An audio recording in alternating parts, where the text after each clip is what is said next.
What's going on, everybody? It is New Year's Eve of 2024. We are about to start 2025, and we got to take a look back at this last year and see what the heck happened in real estate. When you go forward into 2025 at that first buyer consultation and that first listing presentation, you got to be able to tell the story of what happened last year and where are we going.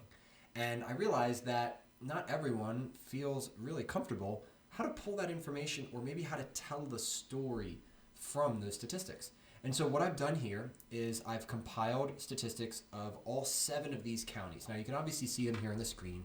For Pennsylvania, that Delaware and Chester County really seem to be kind of the 2 main counties that our agents operate in. From the Cecil, Harford, and Kent counties of Maryland all the way to the Newcastle and Kent counties of Delaware. Now, obviously, there are many more counties in Maryland. There is another county in Delaware, and there are many other counties in Pennsylvania. What I wanted to focus on was our epicenter here for the Newark and Elkton agents. Now, I will probably do a video for the Philadelphia offices, but I wanted to focus on just first hitting this as our audience here to kind of do this project, and then hopefully going forward over the course of the year, we'll be able to do this at the end of every month to be able to start to do this in a little bit more real time. So without much further ado, let's start jumping into the 7 counties. So let's talk about some main takeaways on each of these, right? So main takeaways from these, and guys, pull this from Bright. You can do this too, but I understand that reading this isn't everybody's favorite thing. So let's give you the main takeaways. First, every single month we had more homes listed than we did sold. Now, that may seem obvious to some of you, but during COVID, remember, that wasn't always the case. There were many months where we didn't have nearly as many homes that got listed as we had sold. So what that tells us is that we have been slowly building up our inventory again. So it was hard for us to say that like every single listing, every single time is going fast and highest and best. Not quite this year, right? That's a little bit different than 2023. Our median list price peaked in April and our sold volume peaked in June. Now, keep an eye on this throughout the counties. Every single county hit a peak somewhere different in a different month. Some maybe doubled up, but for the most part, they were very scattered. But there was a common thread of generally when. This year was about low to high to low to middle at the end of the year for almost every one of these counties. So we peaked in the summer and then it started to come back down again. So we can see our median list price peaked in April up at 425 and our sold volume peaked here in June where we sat right here at about 1.1 billion. And that also was about our highest price. It did tie a little bit from up here. Okay. So our average sold price for the year was 463. We can find that number right here. I just adjusted the 177. That should be a 300. Not a big deal. But basically, that should be a lot lower, in my opinion. The one county, I believe it was our Chester County of Delaware, had a significantly higher average sold price that pulled a lot of this up. So if you're only really talking about some of the other counties with Chester County excluded, I actually think your median sold price is a little bit more of a reflective of the kind of normalized middle value. EOM-INV, what the heck is that? End of month inventory, right? It increased every single month except for the October to November jump. So you can see here, this EOM-INV here, basically at the end of every month, how much inventory was available. This went up every single month except, again, just these kind of last 2 months. So we have done a really good job of building back up the amount of inventory that's available in all of the counties, right? So that was the biggest one that we had there. All right, so that's all 7, but let's break this down county by county now. We'll go a little bit faster. So Newcastle County, we're going to start with the 2 Delaware counties. 5,055 total homes sold. Our median list price as well peaked in April back down here at 385. Our sold volume peaked in June as we come back to over here, up here at 222 million. Average sold price for the year was 337. Some of my numbers are just a little off, pardon me, folks. 400,337, and there was one anomalous number in here where you see over here on our days on market 28, 28, 29, and then all of a sudden just randomly in April we had 110. I went back and looked. There was a lot of new construction that settled here in April for whatever reason. Some of them with 300, 350, 380 days on market. And so that really pulled that average up from April. So just a little bit of an odd number. But if you pull that up, you can say that was a month that just a peculiar amount of new construction happened to settle in that month. All right. So we're going to move down here from Newcastle to Kent County, Delaware. So 2,078 homes sold. So less than half of the Newcastle County numbers that we had there. Median list price here peaked in July up at 384.9, and the sold volume peaked in June as we come a little bit lower here at 78 million. Okay. Now we had, in terms of our listed median price, you can see here, we started at 350, we worked our way all the way up to 385, and then we came all the way back down to 344. So in Kent County, we're actually ending the year at a median list price lower than where we started the year, right? I don't think a lot of people are telling that story. So that's something to keep in mind as you sit down to say like, hey, I understand that you're looking at pricing from July, but I need you to understand what's happened macroeconomically to the whole county in terms of pricing. So I can't just price higher up again on your listing. I'll overprice your listing. We have to be cognizant of what's happened to the entire market and the county here. All right, our average sold price, $349,168. And in Kent County, you have a much closer average to median when you look at these sold prices, right? 349 versus 340, so a lot closer in Kent County, whereas coming back to Newcastle County quickly, there's almost a $43,000 difference between the two, where here there's only about a $9,000, $10,000 difference, right? List prices went down between December 23rd and 24th. That's kind of what we just talked about, right?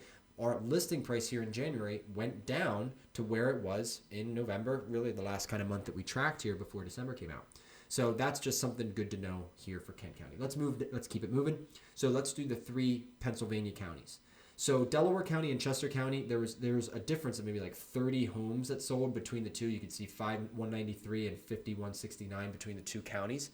Median list price for Delaware County peaked in April, so that shows us here up at 399. But again, 312 very quickly up to 399, and then just a slow fade down. Again, 2 months here, right at September, October, that bumped it slightly back up, but a listed median in November of 304. So again, a decrease in the listed median from the start of the year till the end of the year, with a big spike and peak right in the middle. Average sold price for the year was $460,667, and a massive difference between the average and the median here of over $110,000. That I do believe that was the largest difference between the two. Actually, I think Chester County might just beat it out, but this was either first or second. All right, most homes sold. We had the most homes sold in Delaware County, Pennsylvania, of any of the 7 counties, so it's got the most home sales.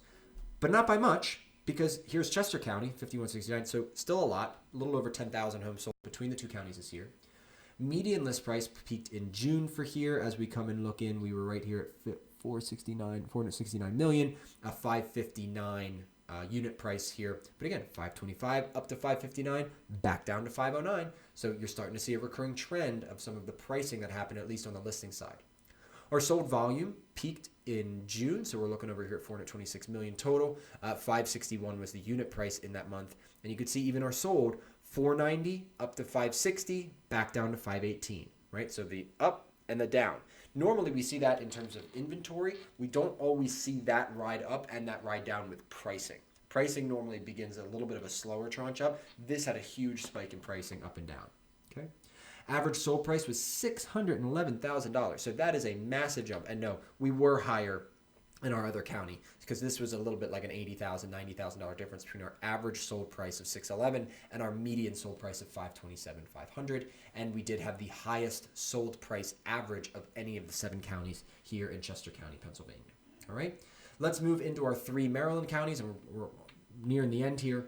So a little bit less activity in those 3 counties there. 2,765 total homes sold, which was more than Cecil and Kent combined. So Hartford definitely the bigger and the most movement of those 3 counties that we track. Median list price peaked in September up here at 420,000, 383 up to 420, down to 400. This was one of the, how should I say this? This had some of the least amount of movement in prices. Prices in Hartford County seem to be the most consistent of any of the counties that we really tracked. We see that peaked there in September. But what was interesting is that our sold volume actually peaked in October.